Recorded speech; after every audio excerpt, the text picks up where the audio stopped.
On the profile interview segment this week, I'll be speaking with Zorn, the Deputy Chair SPD Group of the German Parliament. He also oversees economic activities at the legislative arm. It tells me what needs to be done to ensure economic growth across the globe. It's good to have you on the program. Thank you very much. We're so glad to have you here in Nigeria, and you had a conversation with the trade union group, and you also listened to an economist speak about the economy from Germany.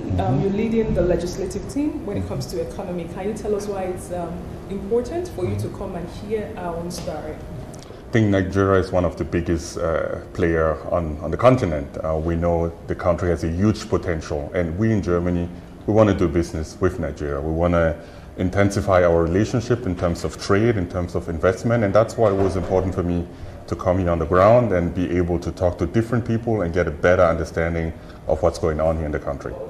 Bilateral trade, I know, is important for Germany and Nigeria, and from the research I conducted a few minutes ago, it states that Nigeria is the second largest country in the continent that the German people do business with. Absolutely.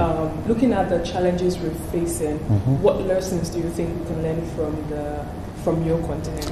Well, I don't think I'm best placed to give lessons to the Nigerian people. I think they can decide themselves what is important. But I want to say that we do have similar challenges. In Germany, we're trying to manage our transition.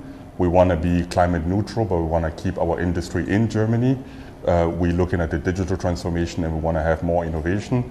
And at the end of the day, we believe that trade can work. You know, in these times where a lot of people, a lot of countries are choosing protectionism, we believe it's quite important to still do trade, and we want it to be mutually beneficial. So we believe there's a way how Germany and the European Union can work together with Nigeria and West Africa and make it for both sides mutually beneficial. And that's the reason why I'm here, and I'm looking very much forward to continue this relationship. During the conversation, there was this emphasis on taxation. Yes. Even though our government has done well by ensuring that there is an act that ensures that everyone is taxed accordingly, there's this thing about taxing the rich and also ensuring that there is equality. How would you marry this as regards the economy, moving the economy forward, and also ensuring that decent work, is promoted? Yeah. Well, and we're facing the same questions in Germany and in Europe. We believe at the end of the day we need a fair and a just tax system. It's important for social cohesion because we want to make sure that everyone will contribute to the development of the German society, of the German economy, and if we're talking about Nigeria, of the Nigerian economy, should also benefit from it, right? You should be able to benefit from your work. And then when we see the situation that a lot of people, super rich people, are not contributing, are not paying enough taxes, then it's just unfair and it's not just. So that's why we believe it's important for social cohesion. But also at the end of the day, in Germany, as much as in Nigeria, we need massive investment in infrastructure.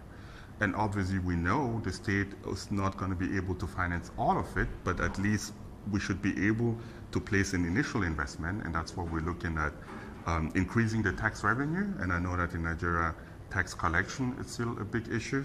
So I hope that the current government will continue the efforts in making sure that we increase the level of tax collection so that we have a greater tax base that can be invested for the people of Nigeria. You have a rich experience when it comes to economy across Europe and also in Africa. You've worked with some multinationals, and what learnings do you think you've had from the private sector that you think the public system actually can learn to ensure that there is global development? I think efficiency is one of the key learnings that I'm taking from my time at the private sector, to understand that we need more speed when it comes to decision making. And in Germany, we're currently facing the same challenges because the German state tend to be a bit more slow and very much paying attention to detail.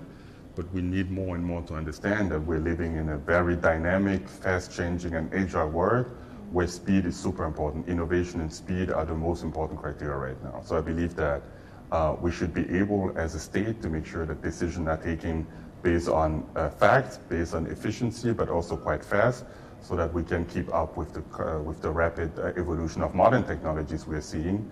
And that's what we're trying to do in Germany right now. Thank you very much for your time. Thank you so much. Thank you.